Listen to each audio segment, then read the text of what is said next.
leadership team with the North Texas Tea Party, have been for about a year now. I graduated UT Dallas, born and raised in the Dallas area. I have 2 kids at home and a wonderful wife. And for those of you who have commented on my bad facial hair, it'll go away when the hawks win the cup.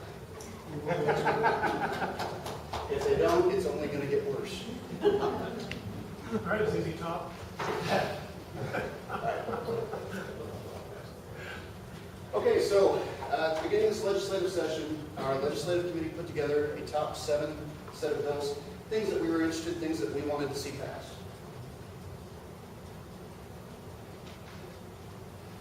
First and foremost, we had to make a stand against Obamacare. HJR 48, which was very, very popular, went to the Committee, Select Federalism and Fiscal Responsibility Committee. We wanted to stop illegal immigration. Alabama recently passed a set of laws back in 2011 that we were looking at modeling it after. Those things included E-Verify, being able to actually ask for proof of citizenship, showing I need to vote, that sort of thing. Can I interject on that just a little bit?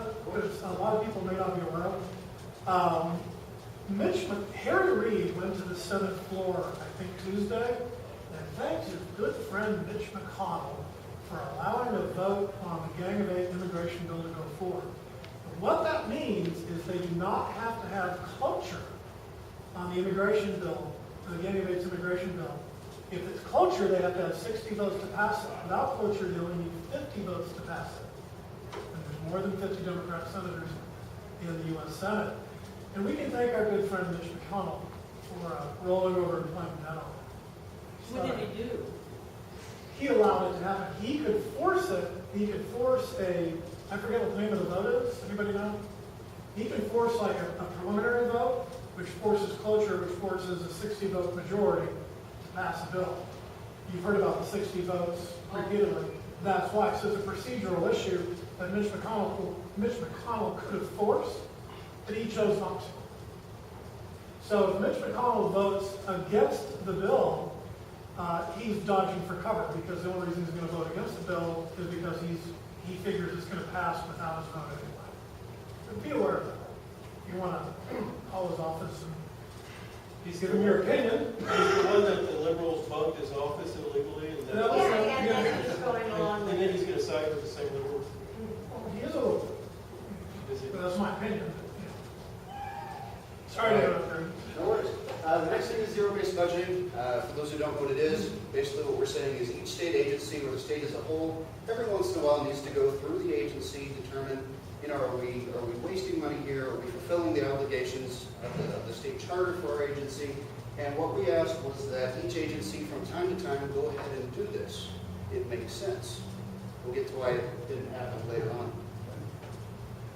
The EPA has declared that carbon dioxide is a pollutant. Everybody stop at Staley's. Yes, tree food is bad. In fact, it's gotten so bad to where in the state of Washington, there is a Republican who wants to introduce a tax on bicyclists for extra carbon emissions while they're pedaling. Where is this? Washington State. I wish this were a joke. It's not. But our goal was to see something from the state that challenged this and set up the constitutional challenge and fight the EPA on that front. We wanted to limit spending growth. We knew we would take in quite a bit more revenue this time around, but what we wanted to see was some responsible use of that money. Again, we'll get into why that also didn't happen. We're tired of the TSA grouping our kids. I'm a father of 2 little girls. I certainly don't like it, and I think that that's a very bipartisan thing that most of us want to see go. We had legislation in the House to do that, and again, we'll get to why that didn't happen. And indefinite detentions and killing U.S. citizens without any due process. It's very much a federal issue, but again, we were interested in setting up that constitutional challenge from the state. So, here's what was actually filed to tackle each of these issues for the budget. HJR 48, which I talked about, had 7 people on board, was referred to committee. 2301, authored by Jeff Leach over here in the Allen area, 2301, Angie Button out of Dallas, filed both HB 1447 and HB 2301, were E-Verify for state contractors and E-Verify for state agencies. We didn't see much else in the way of sanctuary city bills, the type of thing that died last session. HB 187 and 204. 204 is the one that Jeff Leach filed. Special note about Jeff, and I'll get into him a little bit later on our legislative heroes. Jeff actually authored or co-authored 5 of the top 7 bills that we wanted to see pass this session. Apparently our legislators thought the EPA was doing great. Didn't file, not a single bill filed. Lending spending growth. Perry's budget compact that was created less than a year ago was supposed to handle this. And if you notice, we had 1/3 of the House that wanted to see the TSA stop groping our kids. And again, a pretty strong minority of the House was interested in stopping the indefinite detentions. I'll let you guys read for a minute, because it took me a bit. I was actually a little stunned. I reached out to the rest of the Tea Party leadership group and I said, what happened? 7 easy bills. Stop groping kids. How did that die in committee? I didn't expect the Obamacare nullification to gain these things. Not surprising that it did. The implementation issues always go through state affairs. That's Byron Cook. He's a Joe Strauss lieutenant. We expected those to die. Zero-based budgeting, Jim Pitts, appropriations. Another Strauss lieutenant. It died. Still disappointed on the curbing the EPA abuse. Limited spending growth. Hey, that budget compact that we all signed on to less than a year ago didn't last the year. Revenue was up 20%, spending went up 26%, and we just rated the ESF for $3.9 billion of things that are actually outside the budget. Funny thing on the water, we're actually really going to get the chance to vote on that as a constitutional amendment in the fall. And here's where that gets odd. They've set aside $2 billion more for water. However, they haven't touched the $6 billion we guaranteed them last session. So this is somebody's tech project slush funds that they're trying to work through the House, and apparently they've succeeded. Another $500 million went into transportation. TxDOT says it needs another $4 billion to do its maintenance. However, they have $2 billion in new projects scheduled, so their priorities are a little bit out of whack. TSA searches of minors, I don't know how this died in committee. It's very, very unnerving to know how bad the politics have gotten in Austin. How bad the powers that be want to kill conservative legislation, or at least make particular conservatives look bad. That died in committee because somebody didn't want to challenge the federal government. His name is Joe Strauss. There's nothing you can say to that. You can cry, and that's about it. Indefinite detentions, it was put on calendars, but the calendars committee chairman put it so far back on the agenda that there was no way that a vote was ever going to happen. Again, people not wanting to anger their friends in the federal government. A few other things that went wrong that weren't part of our top 7. Texas still has no open carry laws. California does, if that makes you wonder like it does me. A lot of states have gone ahead and implemented zero-based budgeting on a small scale. They realize that you can't do this every 2 years. You can't fully justify every single thing you do, and that's pretty reasonable. But every 10 couldn't hurt, or every 15, but we can't even get them to consider this. Now, interestingly enough, 5% of our budget this year would be $5 billion, which I believe would cover all the TxDOT and water money that they are wanting from us. So we have the ability to save the money, but we're not doing it for political reasons. Again, I already talked about the TxDOT. There are congestion issues, but with the massive prevalence of new toll road construction, I don't know how they justify this. Legislative heroes. Collin County has got to be proud of itself. Every single one of those folks is either in Collin County or bordering Collin County. Again, Jeff Leach, special recognition for him. He did co-author 5 of our 7 bills. Van Taylor was phenomenal. He acted as the conservative lightning rod to where all the other conservatives could get things done while he took the abuse from House leadership. Ron Simmons, Scott Turner, Scott Sanford, those are our freshman legislators who really represented us well. And of course, Jody, I can't say enough good things about her. Now you're going to see a few names on this list, and you're probably going to wonder why. So let me tell you what these folks did this time. James White was definitely one of my personal favorites this time because of his willingness to stand up to the federal government and willing to fight for constitutional rights and willing to put his name in front of those bills. He did it again and again and again. One of the few guys I personally gave money to this last time around, and I'm glad I did it. Stephanie Carter was to be approved at one point. We revoked that when she voted for Joe Strauss. She's continued to vote for Strauss. However, her actual voting record has been pretty impeccable. She voted as a member of appropriations. She did vote against the rate on the ESF fund. She's tried to make things fiscally responsible from that point of view, and I felt it was worth putting her name on the list. Cindy Burkett, you don't hear her name very often, but she's tried and true conservative. She works relentlessly for us every single session. And Angie Button. Now, I have a story about Angie Button. I was ready to run against Angie Button 2 years ago, and would have had it not been for some family issues. Angie, in her first term, got, I believe, a C from the Empower Texas Legislator Scorecard. Last year, she got a B+. This year, she's looking at about an A-. She's coming around slowly but surely, and that's due to a lot of people spending a lot of time working with her. Now, with that said, for somebody that's going to be running against her pretty soon, there's rumor that the Mayor Pro Tem of Saxon may step up and take on that challenge, and odds are pretty good that we won't have to worry about Angie next session. All right, who's in charge? Joe Strauss, Speaker of the House, has managed to kill every conservative thing that he can. One of his most despicable moments in this particular session was when he went after Van Taylor, and he went after every bill that Van had his name attached to. There is a loophole in Texas law that says you cannot download or purchase child pornography, but you can view it. Van tried to close that loophole, put his name on the bill, and House leadership threatened to kill that bill because they didn't want that to be his legacy. They didn't want his name attached to something that was going to receive that much overwhelming support. To Van's credit, he backed away from it, handed it off to another legislator who was more palatable to leadership, and the bill got passed.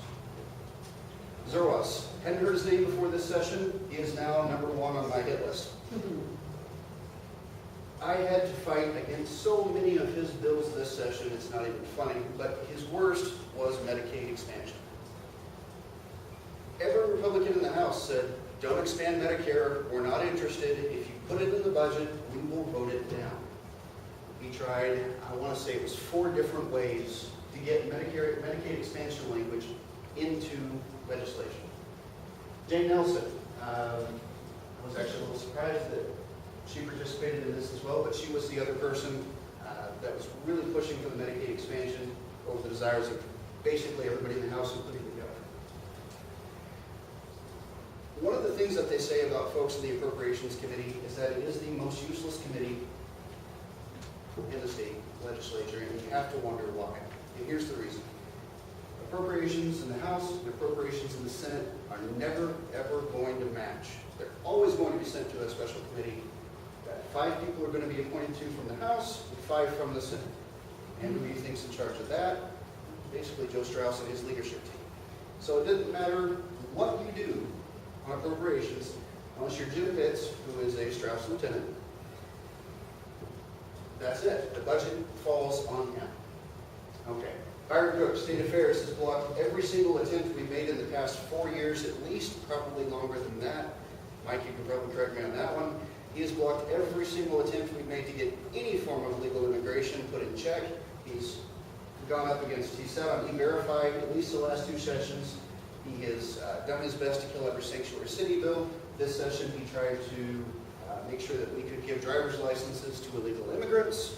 You know, the guy is pretty terrible. He needs to go, but he is pretty well set while Joe's in charge. Charlie Guerin, another sheriff's lieutenant whose name you will never see anywhere. He's sort of behind the scenes guy, likes to pull the strings. He also sits on state affairs to back up Barry Cook.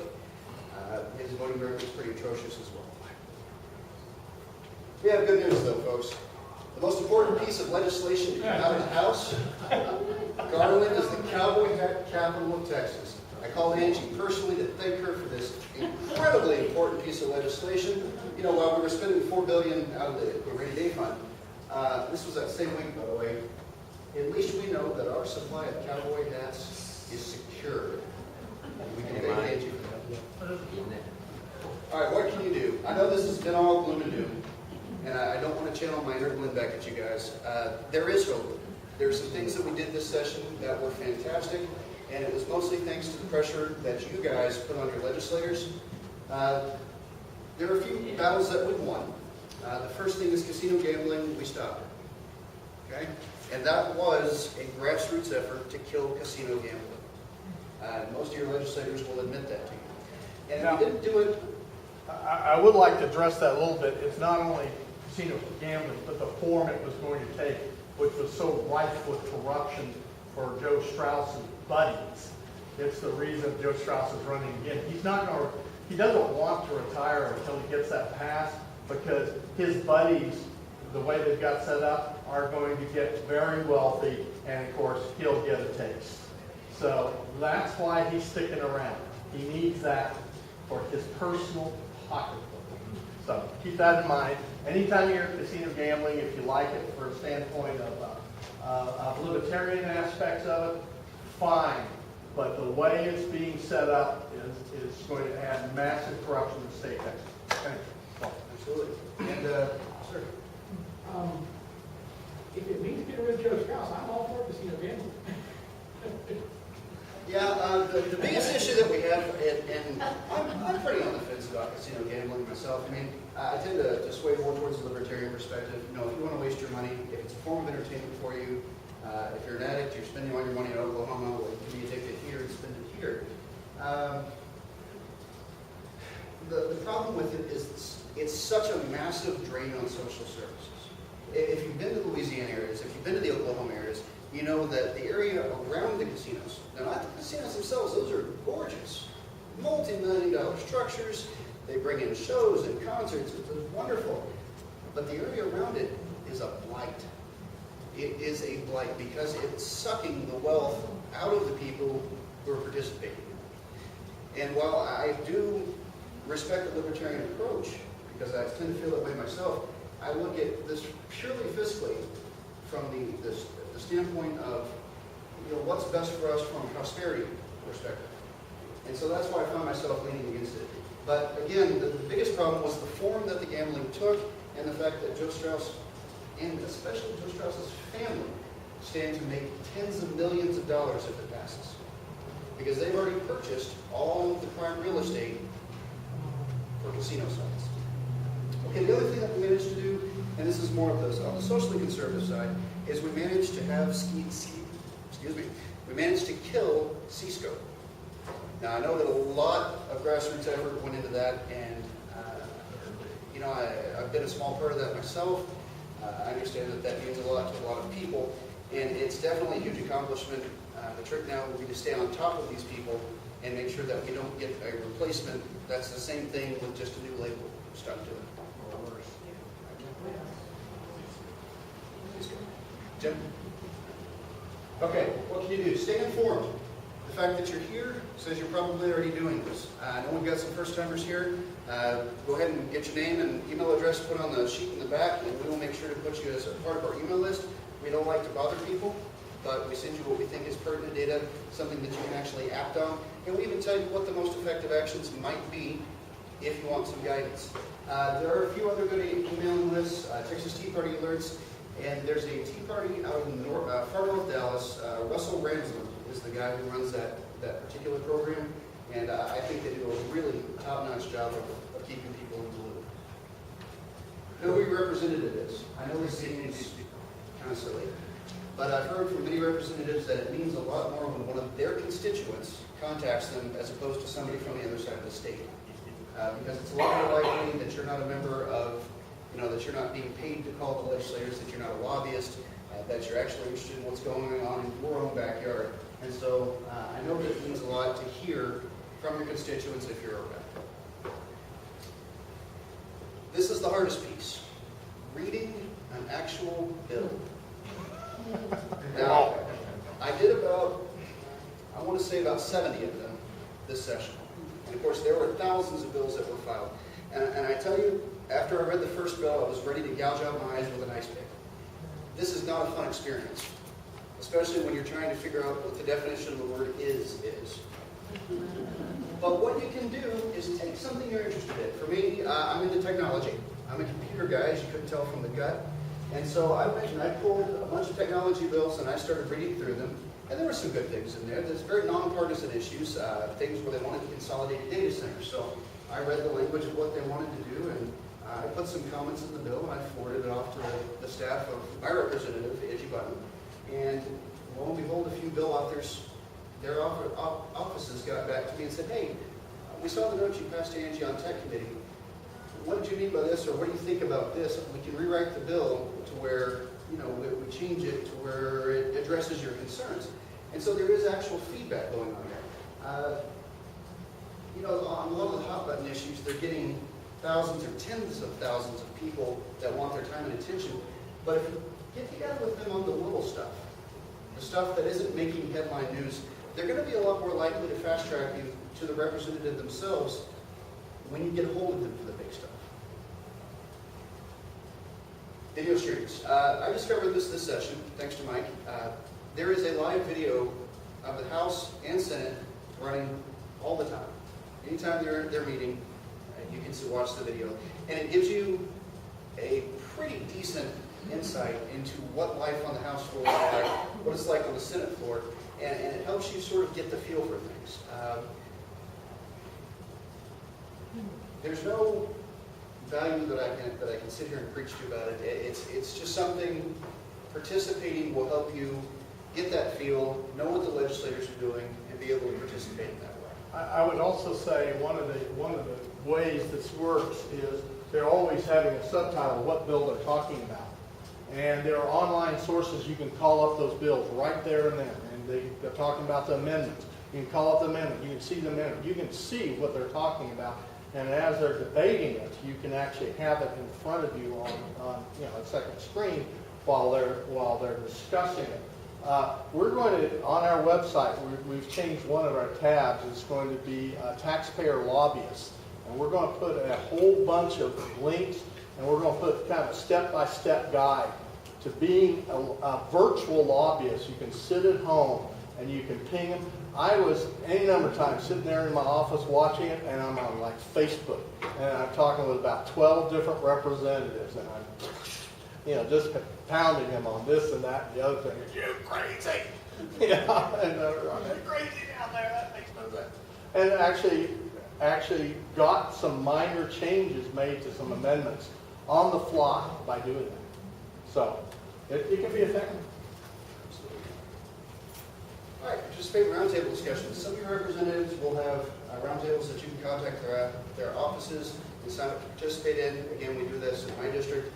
They'll do a roundtable topic on water or electricity or some other issue like that. And these are open to the public. You just need to indicate that you're interested. Get a hold of the local office for your representative. Participate in these things. Vote. I don't think any of you are going to have this issue. And I hate preaching to the choir, but at the end of the day, that's what matters. You vote for the people that you don't have to do all of these other previous 5 things. If you vote for somebody that you have confidence in that's going to make the right decisions every single time, you don't have to sit at home and make threatening phone calls. You can just know that they're going to make the right decisions every time. So your vote is the most important thing you can do out of this entire list. Yeah. How did that just happen when they hear us? I'm thinking of Perkindale, and I'm actually with Representative Scott Turner. Hey. He's on that list, but just to add to this, and